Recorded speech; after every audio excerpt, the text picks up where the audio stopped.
very tight agenda, and starting on time is going to make it a lot easier for us. Thank you. Good morning. My name is Georgia Shaver, retiree from the World Food Program, who will be moderating the conference today, tomorrow, and the day after. We here at the World Food Program have already had our first day session yesterday, an internal session, and we're looking forward to the coming 3 days. And welcome our new arrivals from the private sector, the non-governmental organizations, academia, and our brother and sister agencies, the United Nations and the financial institutions. The theme of this conference is more than just data, changing the road to zero hunger. And today we're going to be focusing on humanitarian response, looking at how technology and innovation can work with and improve humanitarian response. Before I introduce Arif Husain, the Chief Economist and Deputy Director of Analysis and Trends, I'd just like to urge all participants to use the hashtag Innovate SDG2, all one word, Innovate SDG2, because when we have our panel session this morning, we will be taking your questions through Twitter.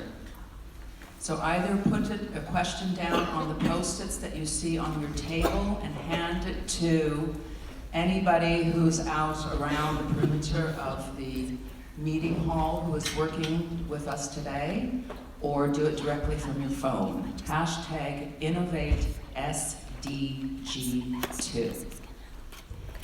Thank you. Welcome, Arif Husain.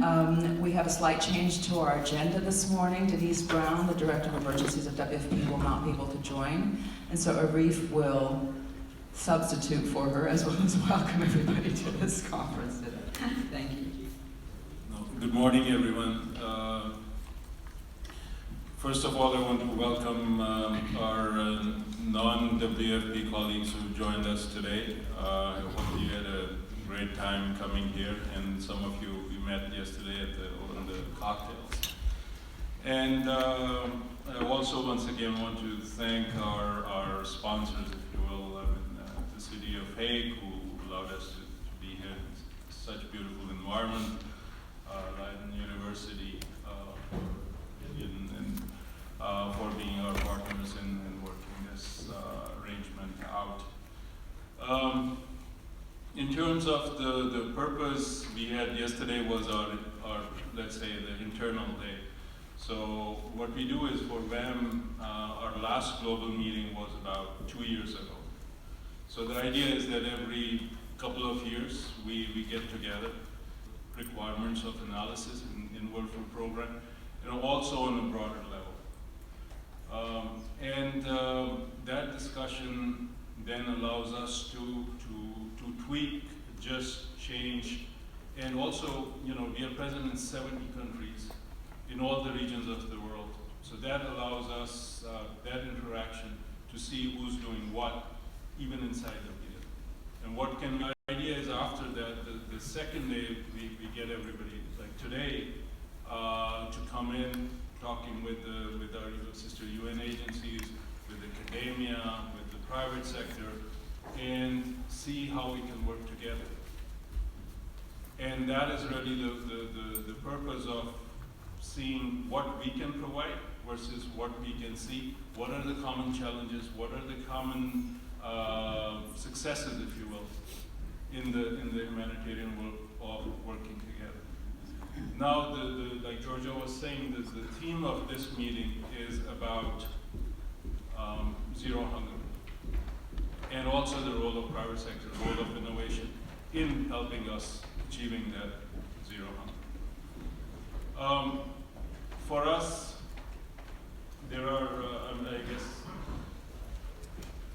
the people with whom we work, the 80 million plus people in the world with whom we work, these are kind of majority of them are the last mile people. They are in the deep field with where we must reach. And through this partnership with the private sector and with others, the idea is to see how can we do that better. Can we reach them better? Can we reach them faster? Can we get more information from them? And that's something which we want to achieve out of this meeting when we go back to different parts of the world for both World Food Program but also for others. In terms of in a globalized world, we're still talking about famines. And there's something fundamentally wrong with that statement. Why is it that we cannot even feed our people around the globe? And that is one of the reasons why Denise is not here today, because she's running from one thing to another as Director of Emergencies. We want to see through this meeting also to, number one, what is really happening out there which is causing such chaos, such misery in so many different parts of the world. And also to see how we can help. What can we do from our analysis side which will help us to respond better? Because frankly, the common themes are we need to do more, but we need to do more with less. We need to do more, but we need to do quickly. And we need to do more, and we need to do now. So it is this need right now to which we need to respond. And the idea is to sit on the analysis side.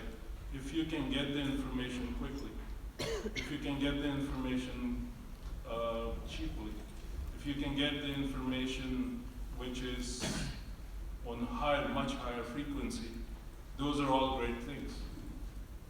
And I think for us, as World Food Program and our partners in the humanitarian world, these are like key questions. How can we bring together academia? How can we bring together the private sector? How can we bring together the humanitarian sector in a way where it is a meaningful partnership, where everybody has something in it, because if they don't, it's not a partnership. But then, through that, we work for a common good, a common cause, which is, for us humanitarians, it is saving lives and more to learn from you, as well as we want to because if we don't, we will never reach sectors to do the same thing. And I think I will leave it at that, Georgia. And once again, on behalf of World Food Program, thank you very much for coming.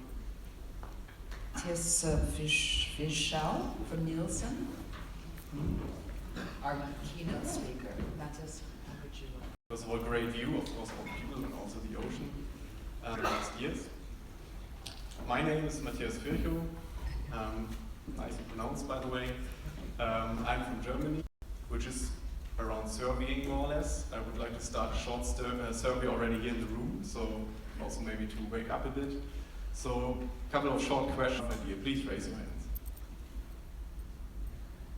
Okay. Second question, even more tough, but be honest to me. So, who has never heard of Nielsen before that day here? So, next question, who of you have seen the Hollywood movie, Oscar-winning Hollywood movie Rain Man from the 80s? Who has seen that movie? Okay. And now the last question, who of you? Good. So next time when you watch the movie, try to find the scene where Nielsen got mentioned. So if you're not patient enough, you can also check on YouTube or so. If you put Nielsen and Rain Man, you will find the scene. So when you're looking here at this nice picture, at this colorful dots, and what we're at Nielsen doing is that, so not the mess of course, but bringing sense into that. Whatever you can imagine, they're somehow connected. And we as Nielsen are interested in the consumers in a way, how are they interconnected? And bringing some sense in this mess, so to say. And our clients are asking us for help. And we have the so-called watch side where we are measuring TV ratings. That is maybe for some of you the part where you And all this we bring together as a huge chunk of data, and then, as mentioned, we're trying to make sense of it. Next slide, please. So, luckily, these consumer insights are not helpful only for our commercial clients. We could also use it to help social organizations to sell our knowledge, our data in different projects. One example is, for example, after the earthquakes in Nepal in 2015, April, May 2015, we shared food price data there to get better insights and the impact on. And this is about the surveying part, so collecting the information on how severe the situation is, so the food security. And in the past, that was solely done by in-person interviews on the ground in the countries, which you can imagine it's quite costly and time-consuming. And a while ago, the food program decided to invest in more, I would say, modern technologies in the way of collecting data via mobile, for example, SMS surveying, record voices, and so on.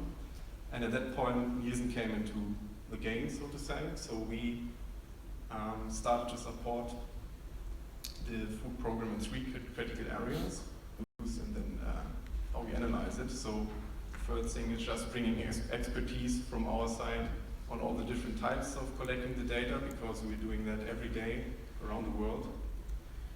And secondly, and that's also, I would say, the critical part from my part of the organization, the measurement science or data science part. So we leverage our knowledge around methodologies, especially around the different types of collection of data, and last but not least, also in the analysis of the outcome of that. And the third aspect is, of course, we have as well country expertise. As mentioned, we are active in more than 100 countries, so we have a lot of on-the-ground expertise as well. And that is not only limited to, I would say, just people having there on the ground doing also some field work, but also having information and data that we can share. Be it, for example, the penetration of cell phones in the rural area of a country, to know if it's even possible to use that new technology to collect the data. Next slide, please. So, as mentioned, those 3 aspects were, I would say, the core of our contribution to that project. It ran between 2014 and 15, and there were a lot of case studies around that and testing, because the most critical question was, when we switch the type of collection, does the type of data change or the quality of the data change? And of course it does. So one focus area here was to investigate this with different case studies and scenarios, mainly in the, at that time affected from the Ebola crisis in Western Africa, where we had some studies. And next slide, please. Here's some example of how the questionnaire looked like for the in-person interviews in the past. You can imagine, when you look at it, it's challenging to bring this questionnaire on a mobile phone, and I'm not talking about smartphones, I'm talking about, I would say, more traditional cell phones with very small screens. So it was not only a question of just adding a new technology or changing the devices, it's also a question of changing the metrics, and then also, of course, how we analyze the data. Next slide, please. So on the right side, you can see such an example. So when you have one of the old school phones, let's say, which are actually getting in fashion again, as I learned late last week, you see when you kind of that SMS questionnaire, you cannot drop 20 questions with different inputs, so you have to simplify a lot. And this was also some input from the Nielsen company. On the other side, of course, when you do something like IVR, meaning you record questions and sending them to mobile holders, and then they drop some numbers on their phones to get responses. So that is completely different from sitting in front of someone and asking him several questions and collecting the feedback. You can imagine that, of course, responders also behave differently when they got asked directly or if they're just putting a number in the form. So a lot of the research or the analysis were around this topic. What do we have to take into account when we're looking at this new data? What kind of biases that we of course produce when we are doing that? Is there maybe a lower response rate to that? Of course it is. But that does not mean that the data is worse or that you cannot use it. You just have to use it differently and you have to adjust there. And this was also core, I would say, contribution from Nielsen to help you. Next slide, please. So, making a long project a bit, I would say, short, is in the end, we investigated a lot of different case scenarios, comparing face-to-face with mobile, compared different rounds, if it's stable over time and so on, so different scenarios, and got some interesting insights. In the Ebola crisis, for example, it helped us to recognize that the food security was much more affected in the rural area than in the urban areas. So this helped, of course, to concentrate more on the food distribution in the rural areas in those countries. Or other interesting findings that, for example, when women in a household are delivering, I would say, food security information, it's usually, I would say, a higher threat than from a male person in a household. And that is, of course, very important to know when you interpret the data and compare the data over time. So this was also a nice finding out of this project. And just from a, I would say, monetary or time part, as mentioned in the beginning, it's important that we could reduce the costs of by 50% with those mobile surveying, which is, from the monetary perspective, of course, very nice, because you can spend then the money maybe on additional surveying or on other purposes. But from my perspective, maybe even more important is that we have a huge cycle time reduction here. So the usual 4 to 6 weeks time frame during such interviews could be reduced to less than a week. And apart from just saving the time, of course, I can imagine that it's critical when you can react much quicker and get insights much faster than before. But of course, it was not only in a way that it's a one-sided game, let's say. So also, of course, Nielsen got a lot of benefits out of those projects. Mainly, of course, for the persons who work there. So we had 9 data science colleagues here supporting the project from Nielsen side. And all of those people learned a lot in this time. They learned to apply their knowledge and their methodologies in complete another area. And they learned to think a bit out of the box, adjust to circumstances that occur they haven't expected. They could improve their leadership skills, their social skills, and last not least, they could just do something good, to say it that way. Next slide, please. So, I will not spend too much time on that, but of course Nielsen is engaging in a lot of different aspects, be it in the environment efforts, and supporting as well in the Nielsen Cares part, other social programs, organizations. What I like most is, from, I would say, employee perspective, once per year we have a so-called Nielsen Global Impact Day. So all of the 40,000 employees within Nielsen worldwide are asked to participate in this local, social or environmental project, work one complete day with all the colleagues to make an impact in the local communities all over the world.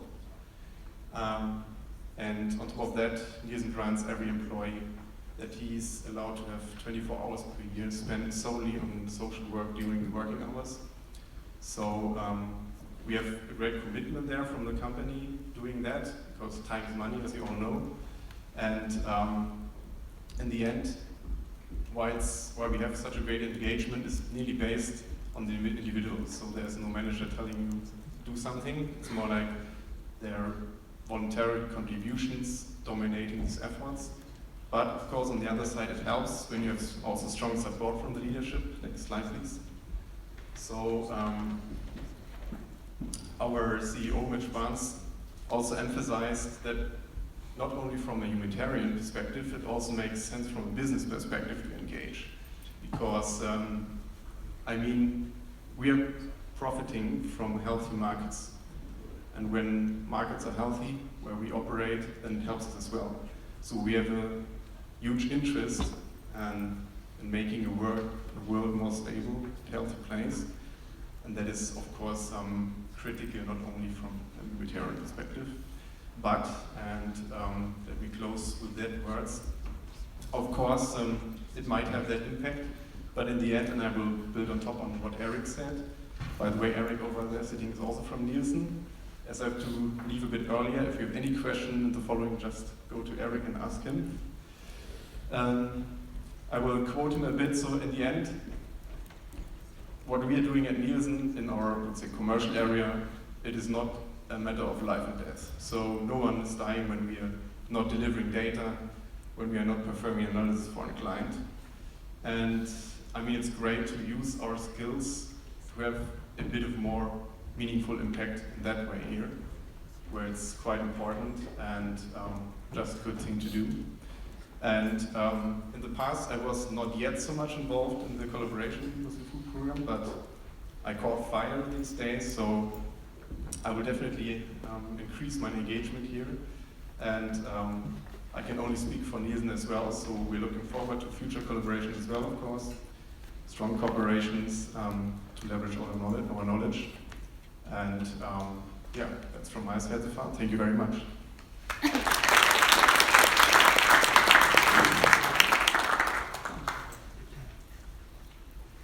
Thank you very much, Mathias, and apologies for butchering your name. Wasn't it? Well, we have an hour now for our panel discussion, which means, and welcome, Eduardo. It means that we have a lot more time to dive into the issues on the table, and a lot more time to take questions from the floor. Reminder, hashtag InnovateSDG2 for those questions. Panelists, let me introduce you. Arif Husain, who has already been introduced. We have Eduardo Jezierski from InSTEDD, James Eiloart from Tableau, and Gideon Shimshon from the Center for Innovation at Leiden University. Welcome. Today is how are we going to transform humanitarian assistance through innovation? Humanitarian assistance in the World Food Program comes in a variety of forms. We have refugee assistance. I'm looking at our colleague from UNHCR who is here. Hello. Movements of people that can happen overnight. We have slow onset, which could be our droughts. We have our quick onset, which could be our earthquakes, our floods, where we have to respond immediately in situations of grave disaster. And then we have longer term, the conflict war zones that tend to go on and on and on and on, and most of our upcoming famine announcements have been around those particular countries: South Sudan, Yemen, Northwest Nigeria, and Somalia. How can we forget Somalia? Gentlemen, everybody, gentlemen, notice ladies, gentlemen, everybody, we're gonna get to Arif on this one. Everybody has a social responsibility to help the world achieve the Sustainable Development Goals, especially number 2, zero hunger. And as we said earlier, especially in these humanitarian crises, how is this even feasible to imagine that we are going to achieve zero hunger in these countries that have demonstrated extreme hunger pockets for years on end? But nonetheless, it is our social responsibility, and the only way we can do this is through partnerships. What I'd like to start out with is, could you briefly answer the question, Arif, how has data innovation helped WFP to make better decisions? And then following with Eduardo, James, and Gideon, how can the private sector, or how can the academia world, or how can the nonprofit also contribute to that? And then let's open it up to see what what can you do specifically to help the World Food Program feed the right people? The last mile that Arif referred to. And how can you help us get that data out quickly? Because it's not a matter of 6 months or 8 months. It's a matter of 72 hours, 30 days, 60 days to make the right decisions so that we can build the trust, and build that trust and responsibility. Half the job is already done. Then we can spend our time really on getting to the people and saving their lives. So Arif, why don't we start with you? Sure. Thanks, Georgia.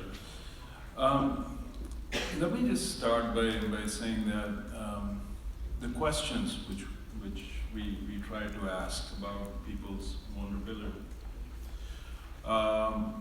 those questions 50 years ago, 100 years ago were the same as they are today. Meaning something happened, what happened, where, how many people are affected, what type of assistance they may require, and for how long. So, you know, the World Food Program started 50 years ago, I'm sure. I mean, you know, people were asking the very same questions then when the crisis happened, something happened, that they are asking now. Just to give you an example, when I was in Darfur, 2003 to 2006, this is a big Darfur crisis, we could say something like, oh, this is, in the UN terminology, it's a no-go area. And that was a good enough answer to say, hey, sorry, I don't know what's happening there. You know? And you would make decisions on information when and if it came out, or sometimes absolutely without information, you would make decisions. And that was the reality of humanitarian work in many places. Darfur is just one example. South Sudan was this, you know, same type of story. And Georgia can tell you many more places where this was going on. So now with the technology which we are already using, we can do things faster. We can get information from places like Ebola. When Ebola had struck, we can get information out of Syria, out of Yemen, on a very regular basis in terms of people's food security situation, their overall well-being. The second thing where innovation is helping us is it is cheaper to do. Cheaper in the sense that when you go in to these places to do big surveys and you have to go in white cars and all of that, by the time you get all of that information out, it's faster, it's cheaper, and you can get information out of insecure areas. This is how innovation is helping us on one side in terms of reaching our people. Now, the interesting thing for us is, and I was saying this yesterday in one of the panels, that, you know, if you look at a normal distribution, most people work in the middle of the distribution, right? And we ignore the tails. Oh, these are outliers, these are the tails on both sides. Yeah? When you talk about the last mile or the people left behind, you are in fact talking about the tail of the distribution, which we understand very little. Why? Because that's an outlier. Who cares about that, right? But about 0 hunger, it is about the tail. So we need to increase our understanding of that tail, and that is where I think innovation is helping. Innovation is helping us connect to service. This is just finding out what is going on. The second thing where we are benefiting from innovation quite a bit is all the satellite imagery, remote sensing. Again, I will use, go back, Darfur, South Sudan, all of those 5 years ago, you're talking 60 meters resolution. Today you're talking 30 centimeter resolution. And it is not only that you have much broader access to that 30 centimeter, that 60 centimeter resolution than you had 5 years ago. Oh, 5 years ago you didn't have access to that. Even for 60 meters resolution, it was much expensive to get that. So now we have that information. Okay, that's great. We can use that to ESA work, Sentinel 2 work, to improve our production estimates. We can actually finally, hopefully, tell how much do people produce in South Sudan. Because right now, it's anybody's guess. For many decades, it's been anybody's guess. You also have, in the humanitarian world, the use of satellite imagery to say, are there new camps being developed in northeast Nigeria, for example? Are those camps shrinking or are those expanding? And if we know all of this information, if we have access to this information, over time, we can do better operations. We can design better operations. And we can be more efficient money-wise. That's another example of how innovation is working for us. The third thing I wanted to mention was, 5 years ago, we talked a lot about, we don't have enough information. Now we talk about, we have a lot of information. But if Denise was here or somebody, they say, you know what? Yeah, we are collecting prices in 70 countries and we have, 6 million transaction data from Lebanon. Great. What does that mean to me? So it is about now taking that information and turning it into something which is meaningful from the operational point of view. This is where innovation is helping us.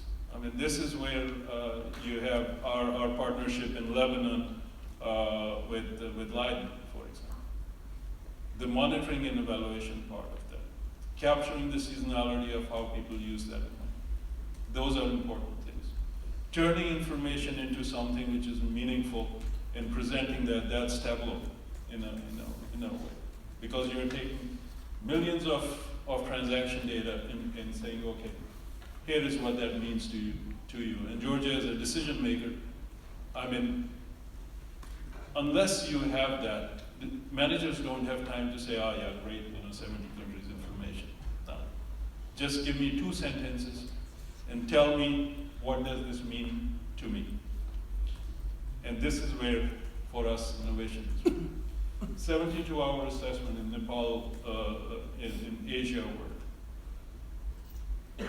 Through innovation in Papua New Guinea, without having an office, when the hurricane struck, we were able to get credible information out of that place. Before innovation, impossible. So there are so many examples you can go one by one in terms of how it is benefiting us. And so it is what I was saying earlier, demands on the humanitarian world are immense right now. And that brings us even more so in terms of the quicker, the faster, the more credible, and you want to collect a whole lot. But what you want to do is you want to collect often. And that is your real, true monitoring. Thanks, George. Thanks, Arif. Eduardo? Good morning, everybody. You were reading my notes because you... Exactly. Why do you think I'm sitting here? Exactly. So I think from the nonprofit perspective, which is what you asked about, InSTEDD is a strange nonprofit because we are a technology nonprofit. And I think one of the roles that organizations like ours can play is to bridge a couple of gaps that exist between what's possible and what's hard and real in the field. One of the situations we see commonly is that there's a lot of data, there's a lot of tools and so on, but it's hard to implement in the field for many reasons. Either the practical applicability of the data exceeds the capacity in the moment to bring it into a program formally, get all permissions, fold information and tools into your workflow, or because you don't have that upfront information and the readiness to get it implemented, or the tools aren't ready because they're not hardened by experience and all those little scars that accumulate when they've been deployed in the field. You brought up Ebola, and I have two examples of that can, I think, can inspire WFP. On one side, working with private sector and readiness, we had been working with a diagnostics company called Cepheid for 2 years before the Ebola outbreak happened, putting telemetry into their devices. Telemetry means that the devices themselves can send information somewhere like a credit card reader sent to Nielsen. And this information, this capability in instruments was critical to be able to remotely see how the different diagnostics machines were looking at the Ebola PCR information, and they were able to validate the diagnostic much faster because they had this data.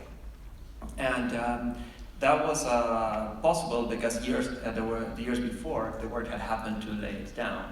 And because there had been a partnership where, from a non-profit perspective, we could approach a private company and say, look, there's business value in you building all the infrastructure to collect data from the sensors, because then you can sell better, you can provide better support, you can see where the devices are working and sell aggregate information. But the people in the field, the people who are really in the front lines, especially in low-income settings, that work in the tail end of situations, can really use this data for mission-critical decision-making. And I think working in emergency mode all the time does not allow for certain interventions to happen. I think it was Liberia, InSTEDD works a lot with mobile operators because they have a lot of access to data, and they provide a channel to the population through IVR and SMS and data and so on. We worked on some contact tracing tools. We had an agreement with operators that given a phone number that was whitelisted from the contact tracing, we could find out which cell towers they had registered with over the last 21 days, which was the Ebola time span.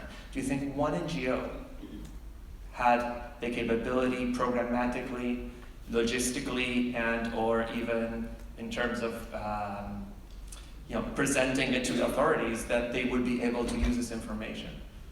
Not one, right? MSF, the Ministry of Health, they were like, I understand what you're telling me, it's too big of a thing to digest right now, that we can do contact tracing retroactively over 21 days. Let's just pretend it's not there.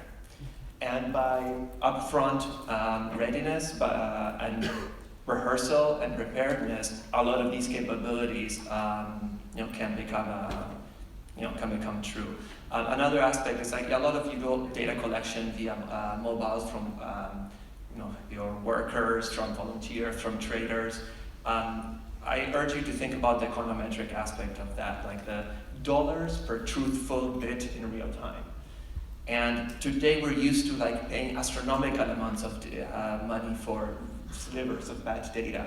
And with remote sensing from sensors, even just measuring behavior and trying to get whatever we can, the dollars per real-time truthful bit becomes so much lower. It's like 1,000 times less. So I always urge you in your programs to look at not what can be reported more often, but what can be measured more often. Even if it means just take pictures of warehouses, take pictures of things, and see how analysis can complement a lot of the human burden of data capture. And finally, there's a design gap. We all use massive amounts of data every day because the question of how to use that data is resolved. The example you were giving at the end. Like, who doesn't look at Google Maps to see how to drive home? I mean, you've done that drive all the time, but you want to see where the traffic might be better. You use Waze, right? You're using terabytes of data, real-time reporting from all the mobile phones around you, satellite imagery is being processing, all this so that you know which avenue to take tonight. All that is possible because somebody made the design effort to take all that data and put it into a very poignant, actionable question that can be asked in real time. So I also urge us to think about not just how to accrete more and more data, but to ask, what is the question that needs to be answered? Sometimes it's open exploration like you do in Tableau and so on, but something as simple as a yes or no answer, or like a which route to take answer.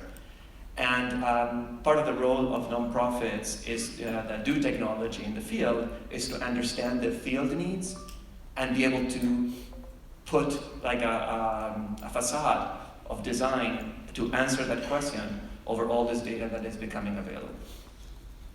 Thanks so much, Eduardo. Lots of interesting information. James? Thanks, Eduardo. Thanks, Arif. Each thing you say spins off a different idea in my mind, so let me try and put some structure on my comments. First of all, I come at it from a particular angle. I'm in the private sector. I'm fascinated by what you do, but I day by day live in a slightly different world. And the question was, to some extent, how can the private sector help?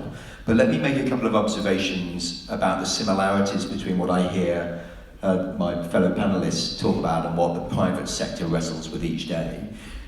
When I talk to commercial organisations, they're all wrestling with the same thing. They've got massive amounts of data available to them, orders of magnitude greater than they've ever had before, coming from a huge variety of different places. And they know they need to analyse that data and ask questions of it in order to make good decisions.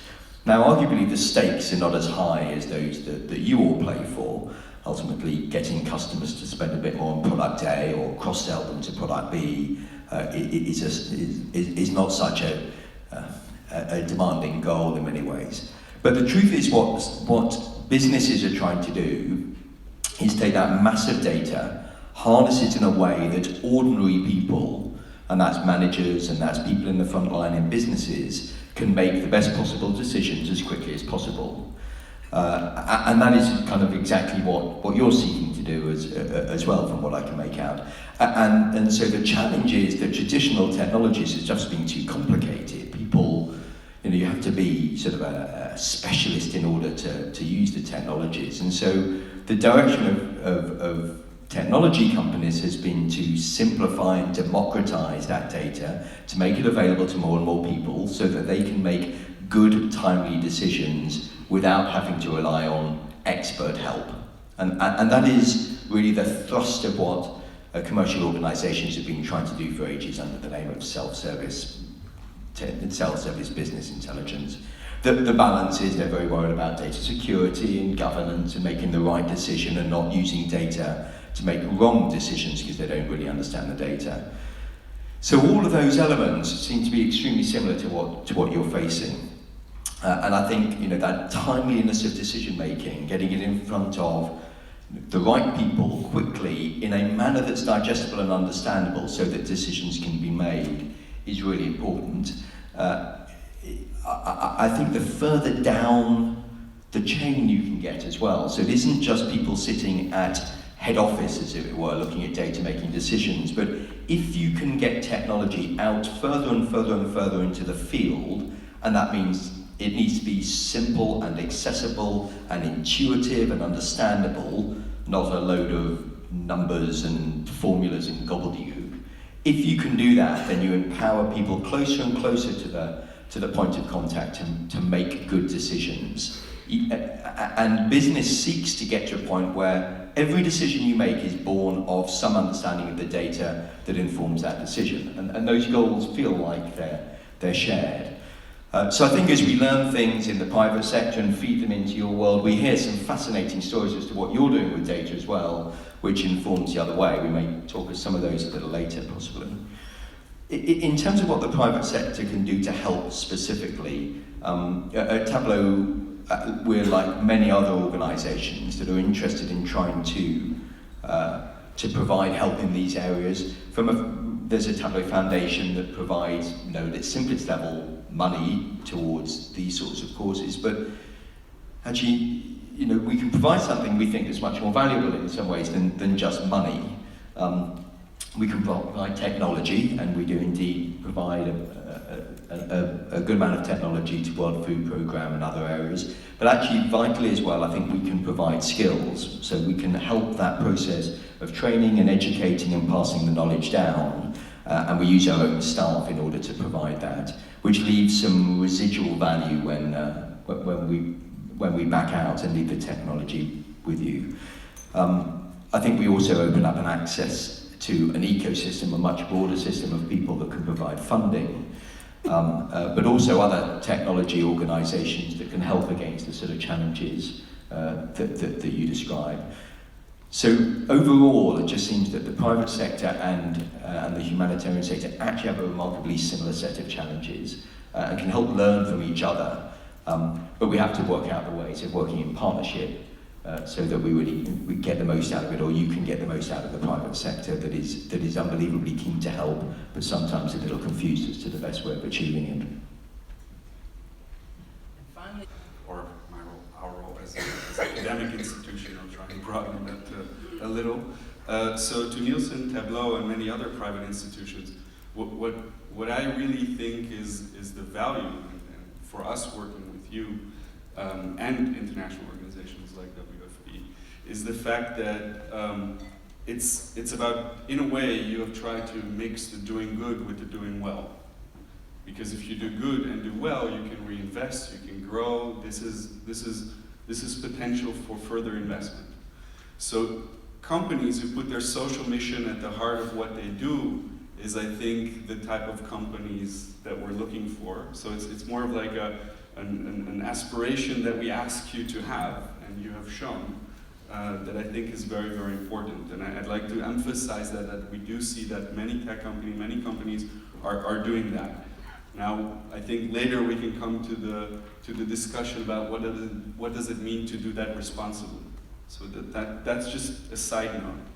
But from our perspective, working in a university, what are universities for? If I look at the League of European Research Universities, which includes most research-intensive universities in Europe, they've set out a statement that at the end of the day, they want to put into the world good citizens who solve global challenges. And you are the persons who do that, and our students would like to learn more about what you do. Who here went to university? Just raise a hand. I think a lot of people. Who feels that they also need new skills in the next 5 years to be able to deal with the challenges that are facing them in their current job? Oh wow, that's huge. I'd love to go and ask, but think about what it is that you want to learn. And I think we as universities are still grasping with this idea of lifelong learning. We don't know how to do that properly yet, right? What does it mean to continuously engage with society? Our mission has always been, we educate people from 18-year-olds to 22 mostly, have some PhDs, but this notion of going beyond that age group and saying this is about lifelong learning, we need to engage with society continuously, is something that is coming up more and more. So this global impact part is, I think, critical, and it's hard. It's hard to balance that with the fundamental part of what we do as research institution. And I think what it calls for is for us as an institution to embrace uncertainty. We're living, I mean, it's almost a cliche by now, but the uncertainty that we are in right now, politically, economically, technologically, is all around us. We all feel it, and we don't really know what to do with it. We're trying our best. I by scrolling Facebook, that's what I do, which is unhealthy, I know. But this idea of embracing uncertainty and not saying from academic perspective, we know the truth, is an important aspect. And that's where the partnership comes in. And that's where, and that's where using uncertainty to get to an evidence base, to really have evidence-based decision-making and research is really critical. So that's on the meta level. On the learning side, over the last 5 years, we've been partnering with organizations like Coursera to look at how we can essentially contribute. We have 22,000 students in our university right now, mostly from the Netherlands.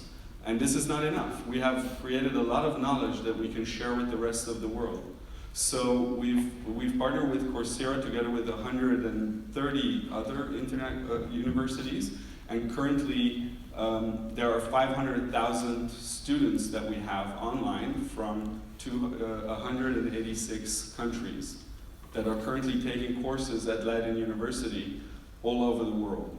This is how technology is changing also us as institutions. And we have now also started to look, okay, how can we then contribute to specific sustainable development goals? I know Richard is sitting in the back. He has a huge community of Richard is a professor in history, and he has a community that is looking to increase, in a sense, a global group of young people that could help in working on these sustainable development challenges. So both on the skills that are needed here and like a global campaign around educating around zero hunger, about how to do it, how are some of the thoughts that we have. And the last thing that I want to say from a perspective of a university is that we can provide this space to innovate. And I think we've done that with you and with other partners by taking it out of the day-to-day and thinking how can we provide spaces and time apart from the day-to-day grind and the crises that are going on, to develop tools and try and test them out in a way that then you can use it. I think the cash vouchers program is a good example, but also on the 72-hour front in terms of what you can do with semantic analytics. This is things where companies and academia and an organization like WFP can come together to develop these new solutions. And then still, the big question is, how do you scale that? Because it's if you have that bell curve, Arif, you see the bell curve, we talked about the beneficiaries. But if we look at ourselves, we also have this bell curve in terms of innovation.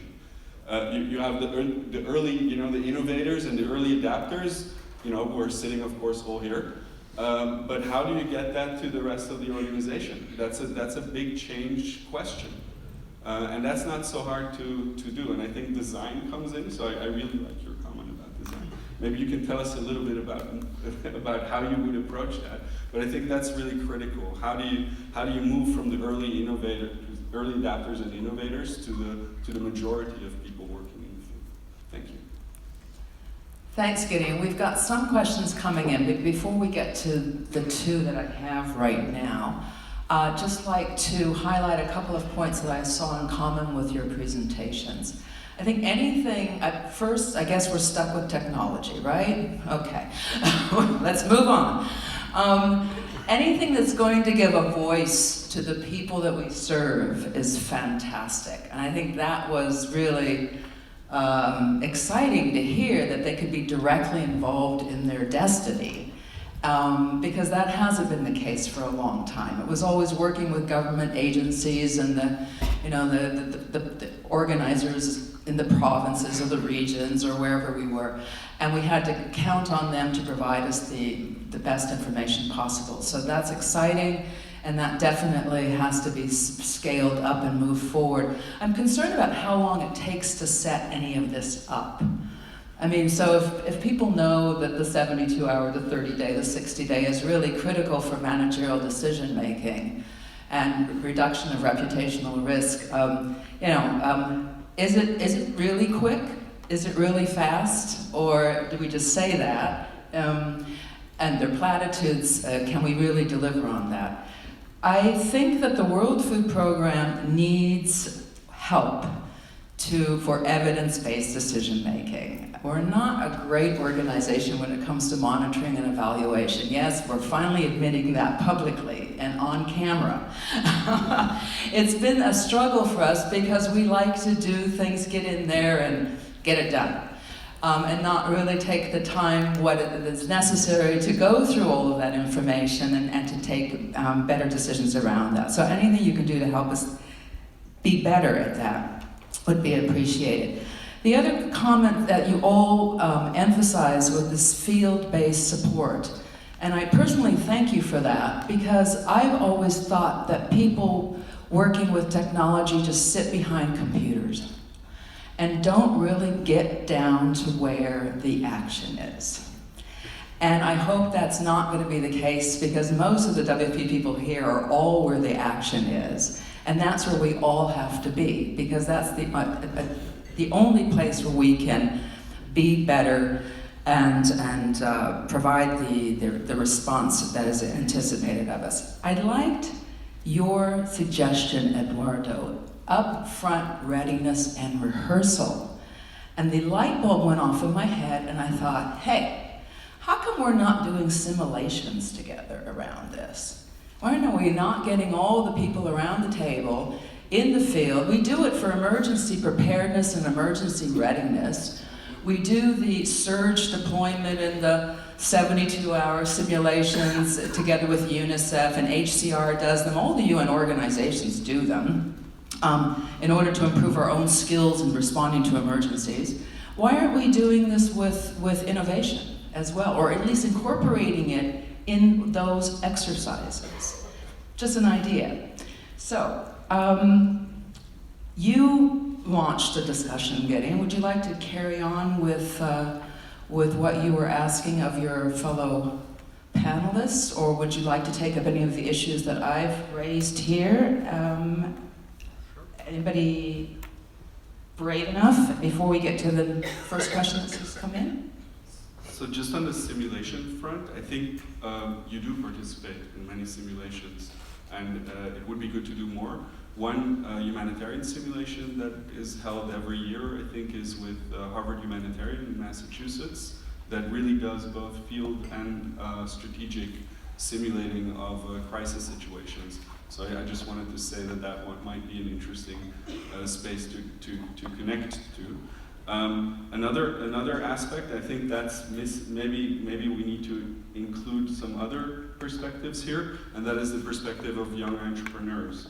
You know, when it comes to food entrepreneurship in difficult areas, I think there is a huge space for innovation. I know that there's an organization called Make Sense from Paris that has done a lot of work on that, really going to the empowerment of people. If we're talking about field-based support, it's also about beneficiaries-based support. Like how do we create that? But then again, maybe you can talk more to that point.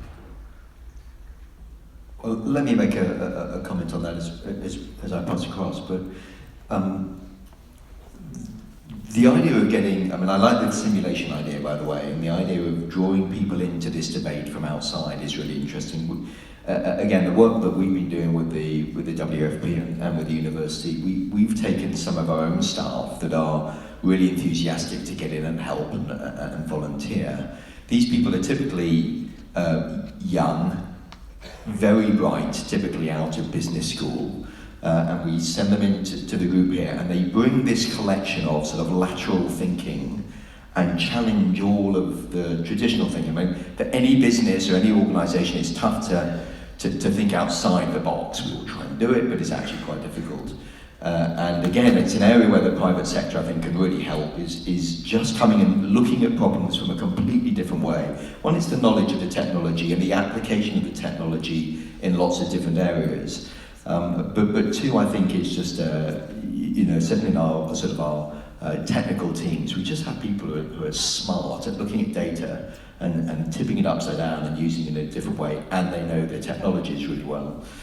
And then that sort of bleeds on, right? So you create this environment, and one thought leads to another, and so you get this sort of upward spiral of knowledge that, again, with simulations can be converted into the field, or, you know, in many other ways as well. But that's a sort of a value add that the private sector definitely can add. One more comment, and then we'll take the first question. Okay. Yeah, so I think that when we talk about simulations, it evokes big, complex kind of exercises and so on. And I think the act of rehearsal is one that is critical, but yet so hard in the everyday life. You know, you have your limited funding, you're already busy enough. But I do think that if organizations that do fold it into the practice become better learners. And I think my experience working with some WFP offices over the years, with the VAM project in Cambodia and in other places, and in these days here, has shown me one thing, is that WFP knows how to get stuff done, right? And you guys are good at doing it and doing it fast, and you're improvisers. And I would just suggest that, like, sometimes some activities just getting it done as if it was the first time ever is not the most efficient thing to do every time, because some things have been solved, could be cross-pollinated. So I would say part of the goal of not a simulation, but maybe just a rehearsal, tabletop exercises, and so on, is to go through the motions of not having to reinvent in the pressure of the moment, because then I'll get it done, will come out, but rather say like, hey, how would I solve this if I was a bit cooled off? And I think another critical aspect, especially when you look at a world of data regarding simulations, is that when you actually have the chance, that unique chance to work with somebody practicing what should be done in a low pressure environment, and you have the time to have the dialogues about how would you share your data and how would you give it to me, and look at this format and like what does this column even mean, and stuff like that. You know, not just like look at interoperability and reuse of the data, you're building networks and relationships that outlive the lifetime of the systems that are being rehearsed. So I would say rehearse, because when stuff really happens, you've already worked with that person. I've worked with Hector, I know what data he needs, and I have trust. And now every emergency situation that I run into him, I will trust him, because I know there's a link. I know I can just go on Skype and say like, hey dude, let's do this, right? So I would say don't just invest in the systems rehearsal, but also in the networks and the trust rehearsal. No, just very quickly on two things which Georgia mentioned. This is never to say that through technology we can place the eye-to-eye contact with beneficiaries. It's an absolute must in our work. I mean, when we talk about technology, I can give you an example of, if you look at these LSMS, Living Standard Measurement Survey, or our CFSVA's vulnerability studies, big household surveys, right? They're done every 3 years, maybe 5 years, maybe 1 year, right? So what happens in the middle? Between those endpoints, every 3 years you're doing it, what happens in the middle so far is blank. But now what we can do is we can use the technologies to work with a subset of the sample population and a subset of the questionnaire to follow quarterly or monthly what has been happening, right? And that gives you immense insights in terms of, for example, seasonality. How are things changing during this time period? And as an operational agency, you're not working at the endpoints again, right? So you need to know what is happening in the middle. Before, it was really tough. Now, it is happening more and more. Last point I wanted to make was, which we haven't said, that was the use of information not only for emergency purposes, but also for development purposes, right? When in most of the countries where we are, when we talk emergencies or we talk development, frankly, we're talking about the same people. So you may have a situation where, you know, the budget lines, if you will, are, oh, this is our development money and this is our humanitarian money. But essentially, it's the same population. I think for us to be able to provide information in a systematic way, which goes to different, which can be used for both humanitarian purposes, but also for developmental purposes, is the way to go if you're talking zero. Because we have to deal with chronic food insecurity issues also. Thank you. Actually, Arif, one of the questions that came in was, there's a lot of reference to the last mile. How are we designing data innovation with people who are at the last mile? I think you've now partially just answered that. Is there anything more you'd like to say with respect to that question? So I think in one of the sessions yesterday, I think it was John Martin who was talking about people's, even the last mile's ability to communicate has increased, right? So when we design these systems, they're not one-way systems. They're not me asking, they're them telling as well. And when you have that, when you have this two-way communication, you're designing your operations. World Food Program can go and collect information, right? But what they find out may not be what World Food Program does, but we know.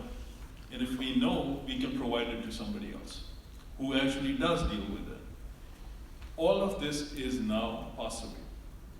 And Georgia, you were mentioning on the accountability side, right? Accountability to beneficiaries, right? And now you have systems where, you know, they can talk to you. They can tell you what is working and what's not. They can tell you what their needs are.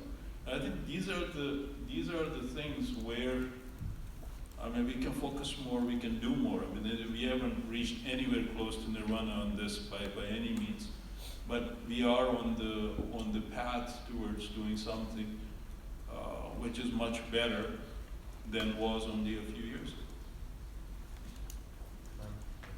Sure, James.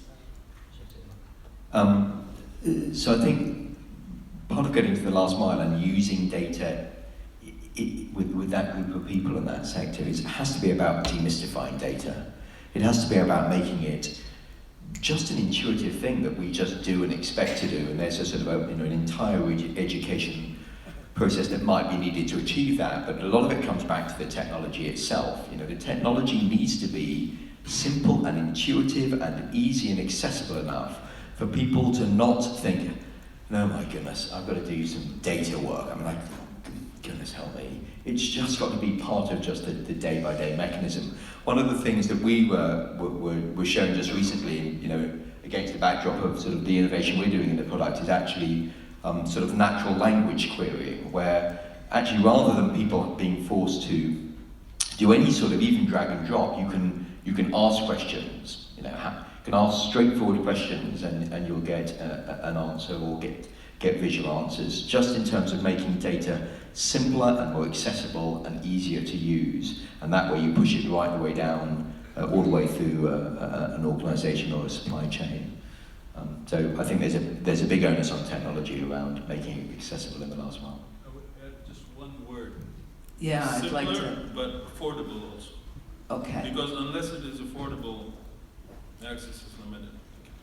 But James and anybody else who'd like to follow up this, how do you actually build an organizational, change a culture of an organization and build the capability of the organization to digest this data, especially when it's been an organization dominated by what we now call supply chain, and what we used to call logistics, trucks, planes, ships, movement of bags of food and so on and so forth, and where we've evolved. How do you change the culture and the structure of an organization? So it's a really, really interesting point, Georgia, and something that the private sector grapples with, commercial organisations grapple with as well. I mean, how do you change any organisation to become, you know, initially data accepting and then ultimately data driven? And again, it's something that we've looked at quite closely. Actually, you know, there's lots of different ways of doing it, but ultimately, a lot of the cores are identifying champions around an organisation, seeking to build support groups and infrastructure so that you have people to go to and people who are sharing ideas. And so you start with a small group of people who get excited by this, and then their excitement leads to other people being drawn in.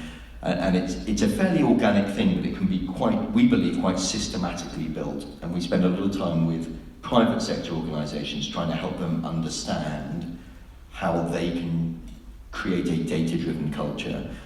So it is achievable.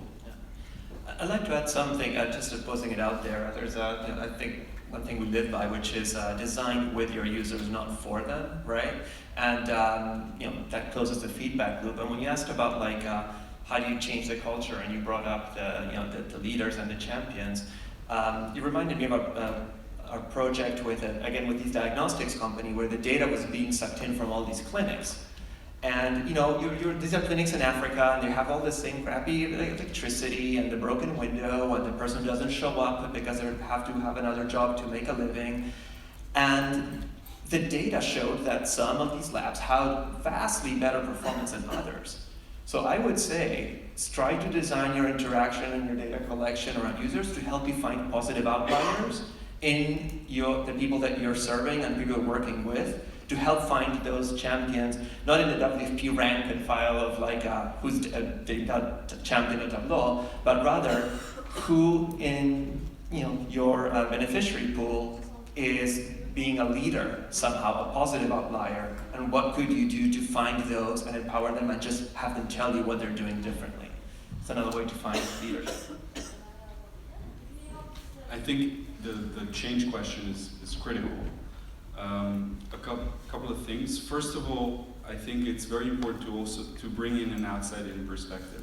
Because if you don't know what's possible from your day-to-day work, you're not going to be able to see the change that you have to go through. Secondly, if you have a situation where you can create prototypes and there is a lot of ideas going around, you need leadership from the top.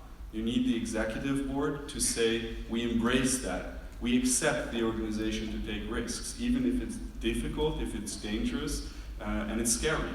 And many organizations struggle with how to allocate risk taking in the people, in the places in the organization where the real work is done. At the end of the day, the people on the ground are doing the real work. Then it's also about making choices. What do you skill? What do you then decide to take forward or not? So those are a couple of things around innovation, organization of innovation. There are a couple of books that I would recommend. There's Innovating Leaders, which looks at top-down versus bottom-up types of methods for innovating, which are very good. On the data front, this notion on this constant push on data, yes, we need to get the data, and that's a mechanism in and of itself. But at the same time, data is not information, is not knowledge, and is not wisdom. And I think we need to put people first before we talk about the digital. And that comes back to the design question. So if we're putting people first in a digital age, what does that mean for our systems and our operations? And those are difficult questions because I think if I look at what I see in many organizations is that they're very good in process innovation. We can improve the processes very, very well. I mean, if we look at supply chain, it's clear. I mean, top of the line innovation in the process.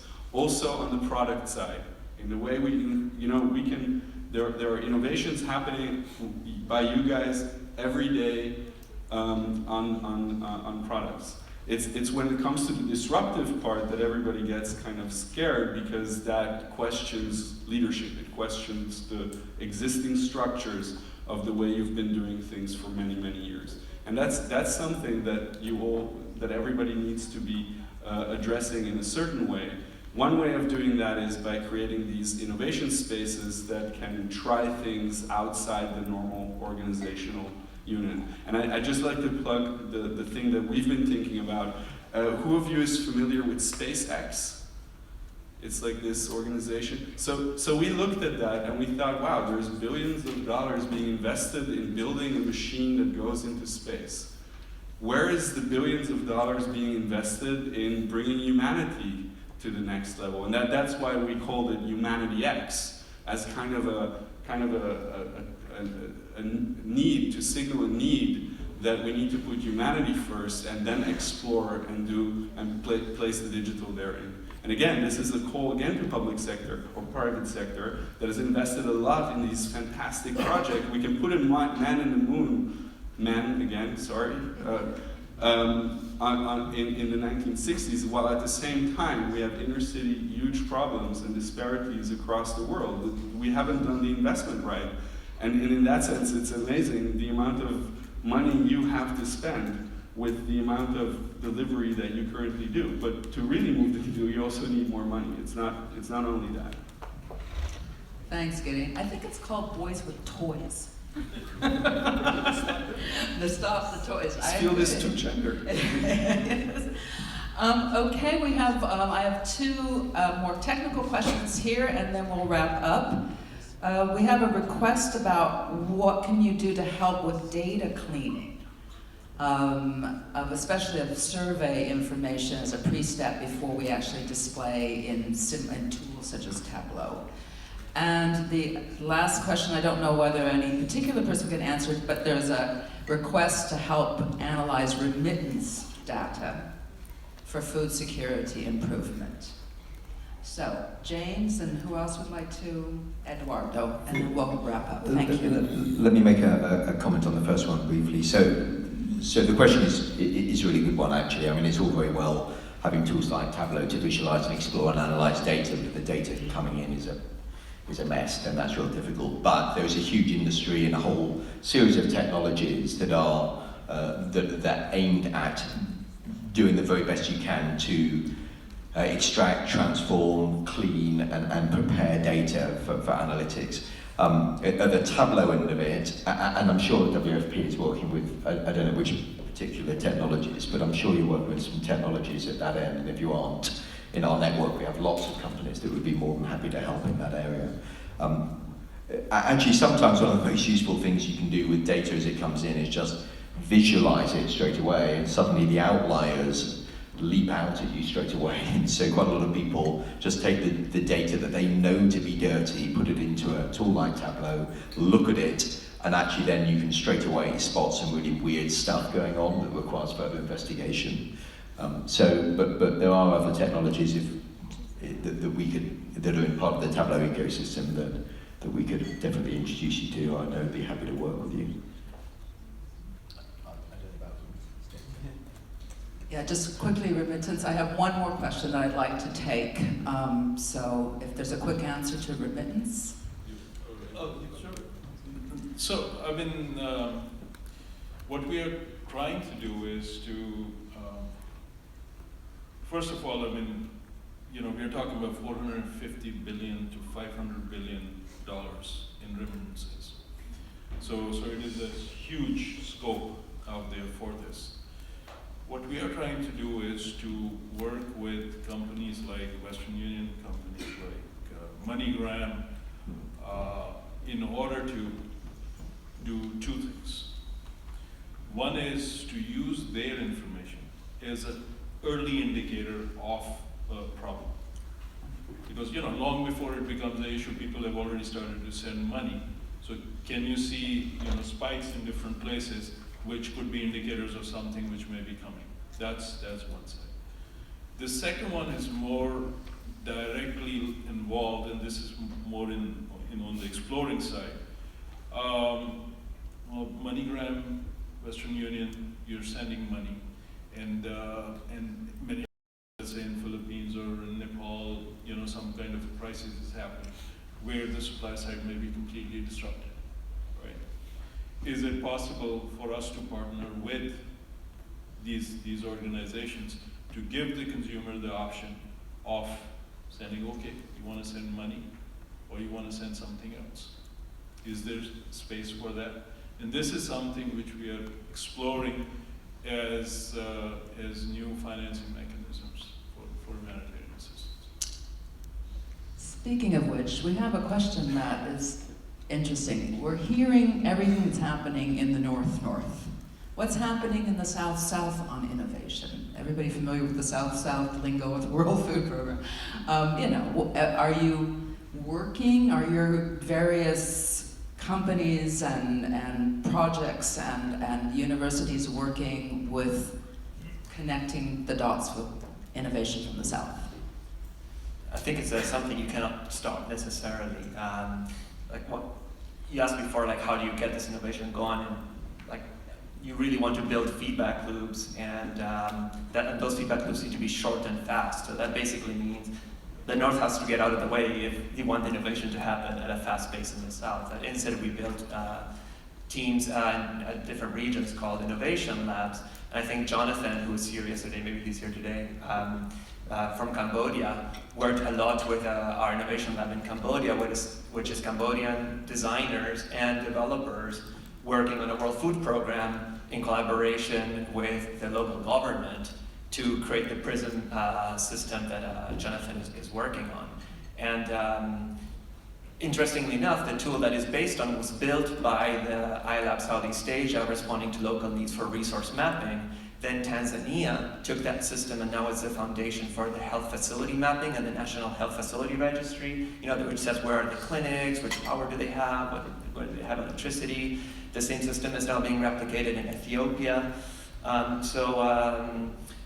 I think that when things get designed in the pressure cooker of the intense needs and the pressures of funding and the field usability and the robustness of a humanitarian environment, it's, if I make it there, I'll make it anywhere, right? So other contexts that suffer the same pressures will tend to absorb that innovation much faster because everything else is much more inefficient, harder, and not built for a purpose. So I think in a way, South-South innovation sharing is something that you have to get out of the way of.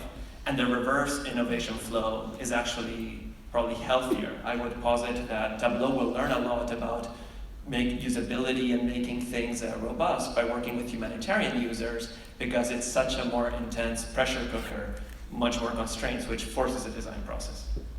Thanks, Eduardo. Last but not least, Gideon. So a university is by definition an international endeavor with researchers connecting all around the world with many continents. First of all, we have a campus in Indonesia working in the global south, and we recently, I think 2 months ago, we signed a collaboration agreement with the university in Mozambique to do field research with a number of the groups at our university. It doesn't mean that we're doing enough, and it doesn't mean that we do it well.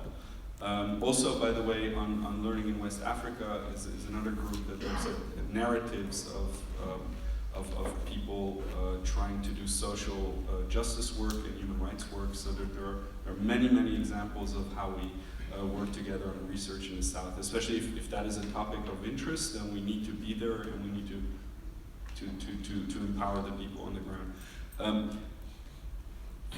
On our online courses, only around 8% come from Southern Africa. The rest come from Asia, mostly North America and South America.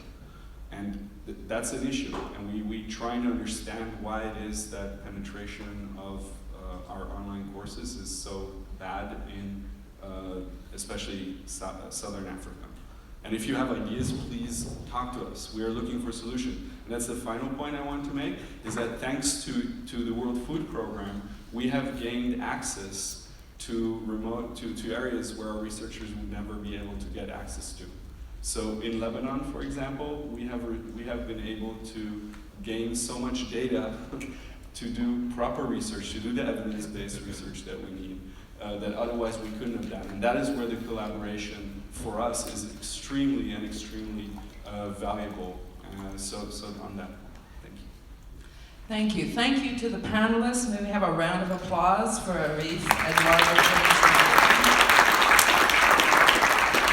Thank you to those participants who submitted questions. I hope that you were satisfied with the answers, and if there are any other questions coming in, please do continue to post them and we'll try to find a way to get answers to you. Okay, so